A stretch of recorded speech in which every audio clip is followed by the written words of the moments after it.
जब भी कोई व्यक्ति गौतम बुद्ध के संघ में शामिल होता था, तब सबसे पहले बुद्ध उसे शांत रहने कहते थे। ध्यान की अवस्था में जाने से पहले उसे शांत रहना सिखाया जाता था। आज के दौर में हर जगह शोर ही शोर है, इसलिए दिमाग में तनाव पैदा होना लाजमी है। ऐसे में आप हर रोज मौन रहने का अभ्यास करते हैं तो इससे आपके तनाव पैदा होने वाले हार्मोन्स में कमी आती है। इससे आपका दिमाग शांत होता है, गुस्सा नियंत्रित रहता है और तनाव बढ़ाने वाले हार्मोन्स लेवल घटता है। आज के इस वीडियो में हम जानेंगे किन मौके पे हमें शांत रहना है और किन मौके पे हमें बोलना है और शांत रहने से हमारे अंदर क्या बदलाव आ सकता है। एक समय की बात है जब गौतम बुद्ध एक छोटे से गांव में भ्रमण कर रहे थे। वे अपने शिष्य अनंत के साथ थे।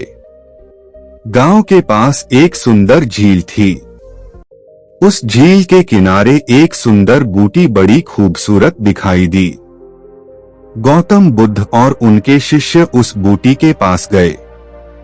वहां एक बूटी पर एक बच्चे ने एक छोटा सा पेड़ उगाया था। उसे देखकर बुद्ध ने अपने शिष्य से कहा, देखो यह बच्चा कितने प्रेम से इस पेड़ की देखभाल कर रहा है। वह जानता है कि इस पेड़ के बिना यह बूटी नहीं रह सकती। इसके बाद वे एक आगे के गांव में चले गए। रास्ते में उन्होंने एक बड़े पेड़ के नीचे एक बूटी को देखा। उस बूटी के निचले भाग में एक कुत्ता अपनी नींद सो रहा था। गौतम बुद्ध ने अपने शिष्य से कहा, यह कुत्ता इस बूटी के साथ कैसे सो रहा है और बिना उसे किसी परेशानी के बिना।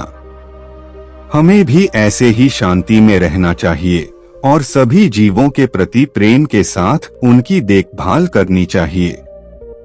बुद्ध और उनके शिष्य ने उस बूटी के साथ कुछ समय बिताया, फिर वे अपने मार्ग जारी रखे। उन्होंने विश्राम के लिए एक विश्राम गृह के पास रुका। वहां एक युवक एक पेड़ की छाया में ध्यान लगाया हुआ था। वह ध्यान में इतना लिप्त था कि उसने अपने आसपास के दुनिया को भूल गया था।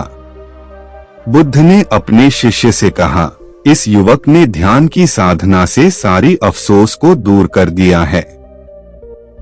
ध्यान उसने शांति और समृद्धि की सही राह पर ले जाया है। बुद्ध और उनके शिष्य ने उस युवक के साथ ध्यान में बिताया और फिर अपने अगले ग्राम की ओर चल दिया। इस तरह गौतम बुद्ध और उनके शिष्यों ने अपने भ्रमण के दौरान अनेक बुद्धिमान कथाएं देखीं, जो उन्हें शांति और आनंद की राह दिखाती थीं। उनके भ्रमण से सभी को एक साथ लाभ होता था और सभी ने शांति और सहयोग की भावना से जीवन जीने का संकल्प किया।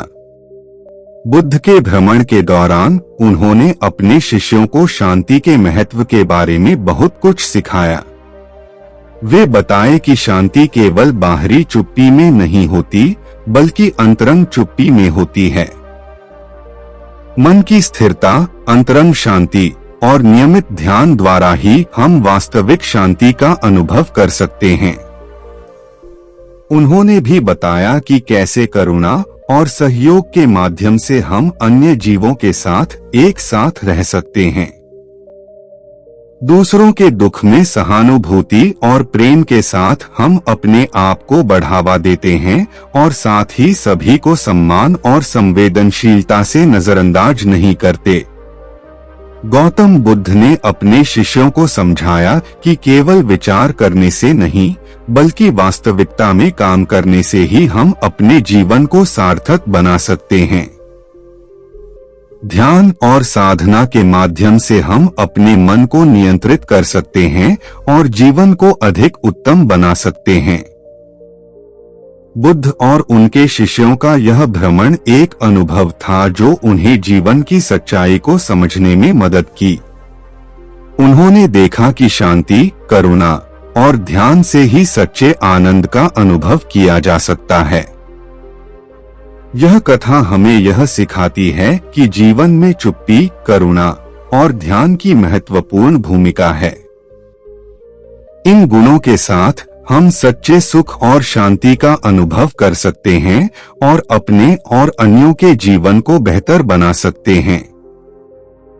बुद्ध के भ्रमण के माध्यम से हमें यह समझाया जाता है कि जीवन में आनंद और शांति की खोज में हमें अपने अंतर की गहराइयों में जाना चाहिए। आध्यात्मिक साधना और ध्यान के माध्यम से हम अपने आत्मा के साथ मिलन स्थान की खोज करते हैं, जो हमें सच्चे आनंद और शांति का अनुभव करने में मदद करता है। गौतम बुद्ध की उपदेशों के अनुसार शांति और आनंद का स्रोत हमारे अंदर है और हमें इसे खोजने के लिए अपने मन की गहराइयों में जाना चाहिए। ध्यान और साधना के माध्यम से हम अपने मन को शुद्ध करते हैं और अपने आत्मा के साथ एक ही भाव में जुड़ते हैं।